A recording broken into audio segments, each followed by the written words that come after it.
how do I know that it's safe to recombine my finances with my husband? Oof, what happened? So my husband, he has a very big problem with addiction. Okay. He has gone through drugs. He's gone through alcohol. He's gone through gambling. Okay. It got to a point where we didn't have money left in the bank account anymore. And there was just like a time that we needed to have stability in our house. And with the kids, I wanted to make sure that we were able to have them provided for. So can I change your language just a wee bit? Yes. And I want to empower you, okay? Okay.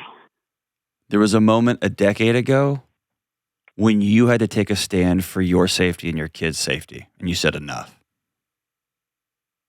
And I always am telling couples, the data is clear, the reality is clear. It sounds all cool and hipster and modern to you have your finances and I have mine, and then we get these disastrous marriages where you got two people coexisting in the same house. They're co-managers of their household. So you guys did what I will preach till kingdom come, which is you combine your finances. And like you mentioned, there's a few moments when somebody has to take a stand and say, hey, you partner, you're driving us into oncoming traffic. So it's not we in that moment, Lee. 10 years ago, you said, for my safety and for our kids' safety, I'm taking a stand. I'm pulling my money out. I'm not sharing with you anymore because you're untrustworthy. And I'm going to make sure we got a home and we got electricity and we got water and we got food, right? Yeah. Okay. I want to call out how proud of you I am for that statement because that's hard to do. When you love your partner and you watch them struggle with addiction after addiction, that's hard.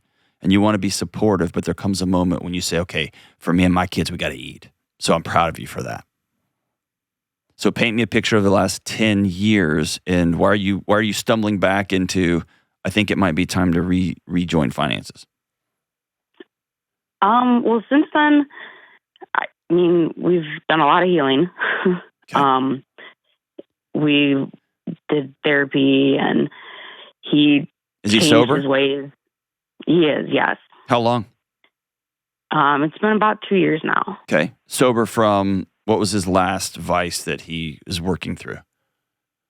Alcohol was the last one. Okay. So he's been alcohol-free, gambling-free, drug-free for 2 years now? Yeah. Okay. Has he re-engaged in being present in your marriage? He's still working on it, but Okay. it has definitely been a big improvement since Okay. it was in the past. Do you feel safe physically and sexually and emotionally? I do.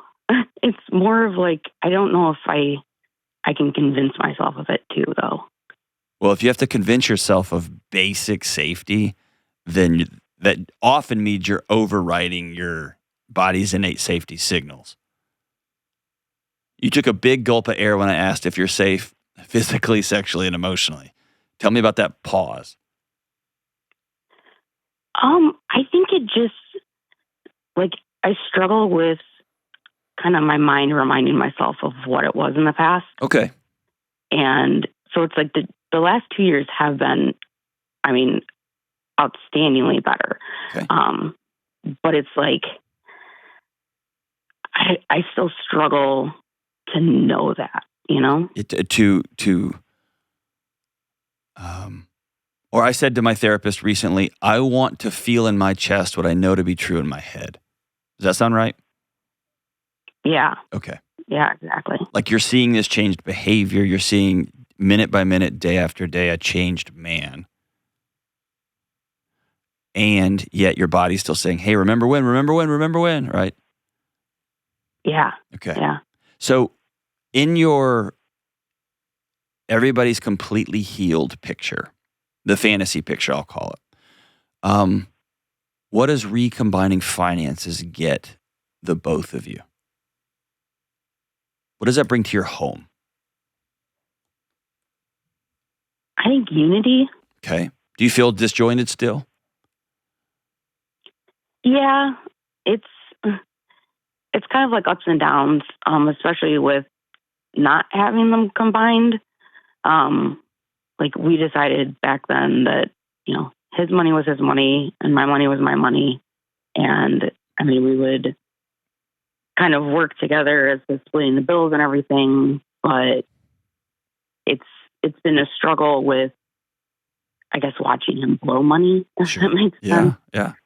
But it's like I don't want to say anything because I know it's not combined. But it's like I think I'm a little scared to say something too, just because he's had a lot of those in the past. Is he still being irresponsible with his spending, even though his addictions are under control? Yeah. For the most part, yeah. Okay. So if that's the case, I don't think we're there yet. But I do honor the fact. Here's what I hear you saying. I hear you saying you admire how hard he has worked the last 2 years. And you see the work he's putting in. And you feel a sense or a move inside the middle of your chest for you to make a move back to center too. And you want to feel like you're doing your fair share for y'all to come together instead of you just staying on your side of the fence and you keep telling him, when you get over here, you're saying, okay, I'll take down the fence too. We'll meet in the middle. I want to applaud his sobriety for 2 years. That's a nightmare for anybody. That's tough. I do think you might be at a place where you can sit down and have the money conversation. Here's what must be true.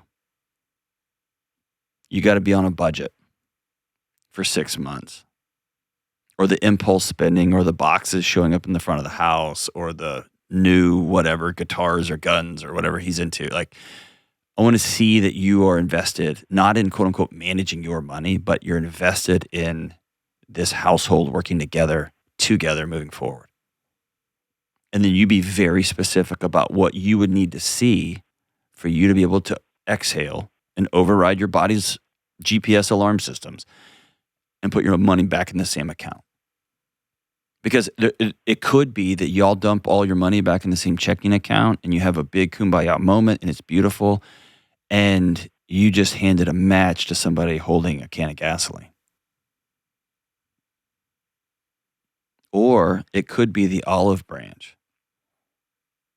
And so sobriety is step one. Like when people say like, hey, I want to meet with my, I went behind closed doors with a couple a few months ago, and like I got a kind of an emergency call. Hey, things are blowing up. Will you come over? I went over, and one of the people was completely drunk, just hammered.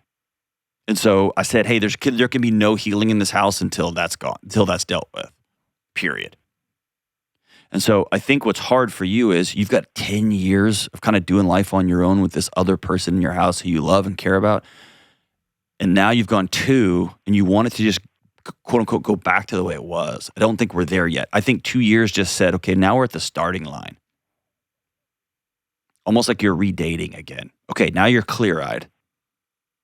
Here's what must be true for me to feel safe with something as powerful as transportation, food, lights, a roof over our head. And if he looks at you and says, I'm not doing any of that crap, then I think, Lee, you've got more data than you wanted, but you've got data that you got to deal with. That would say he's not invested in this marriage. He may be invested in staying sober, but he's not ever going to be invested in getting you guys back together. If, like some folks I've been around who are, I mean, their sobriety stories are amazing. But they cross that 1 year mark, that 2 year mark, that 6 month mark, and they say, what's next? How else can I get back in the game? How else can I heal this relationship so that we can move forward? And so maybe you sitting down and saying, I want to just call out the last 2 years I've watched you change. I've watched the lights come back on in your chest and in your eyes and in your soul, and it's amazing. And I feel like we're back at the starting line. I want to combine our finances. I want us to start talking about our future. I want us to talk about retirement. I want us to talk about how we're raising these kids. I want to talk about us having a fun, exciting sex life again. I want to talk about these things. Starting line number 1, I want to see you for 6 months budget your money and manage your money. You're a grown man. I'm not going to do it for you. I want to see you have some impulse control there. Because I want us to bring our money back together.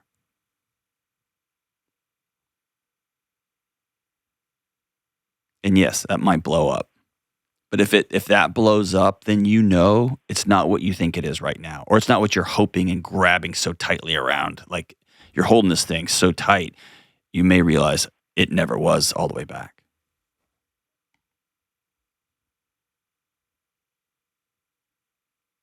Tell me what you're thinking. I'm thinking that sounds reasonable. Can I tell you one other hedge I would make if I were you? Yeah. Do you have an emergency fund of any sort? Do you have a cash position just for you, some savings? I do, yeah. How much? It's getting close to 3 months now. That's amazing. So basically, you've been a single parent inside of this home. How many kids do you have? 3. Okay. So you've been paying the bills, taking care of your kids, taking care of everything, taking care of you, and you've still managed to save 3 months. Like if it all burns to the ground, you've got 3 months to keep the lights on. That's amazingly.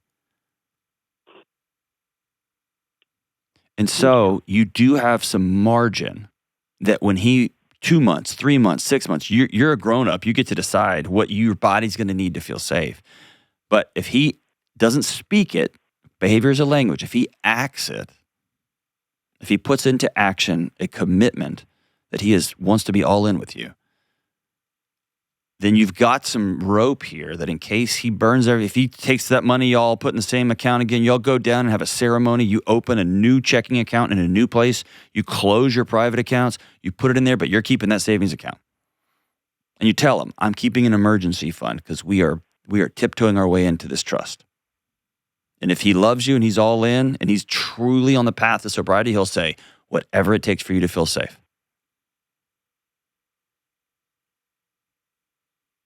Okay.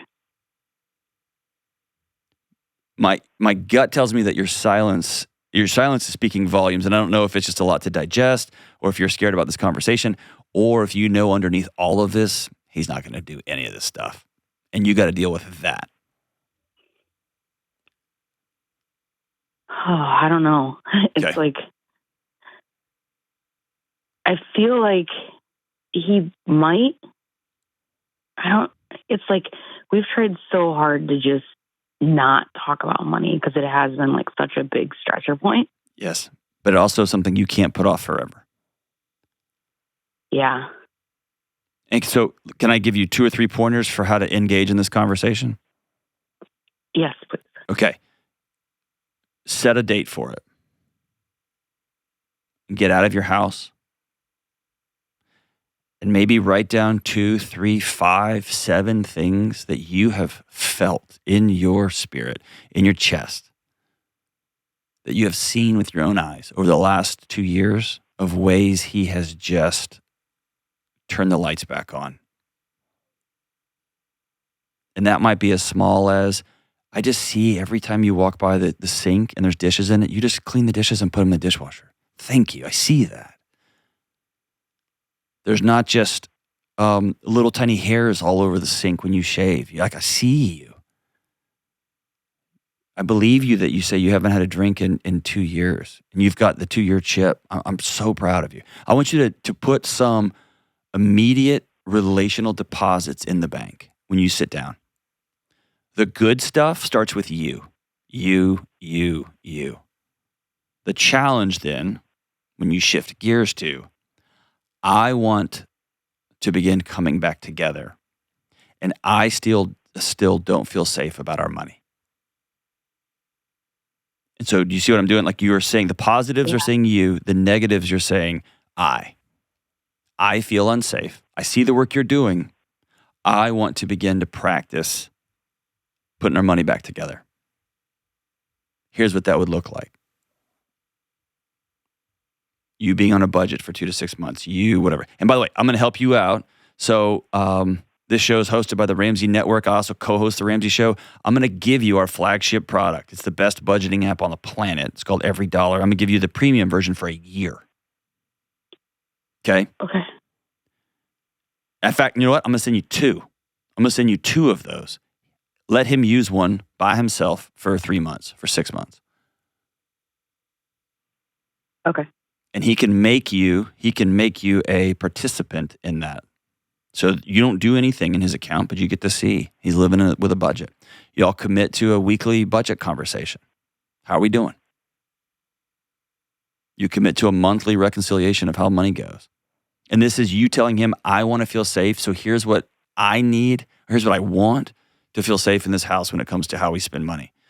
With the goal that in January, to start the new year, August 1, whatever, I want us to put all of our money back together so that we are ride or die, same team, both of us moving in the same direction moving forward.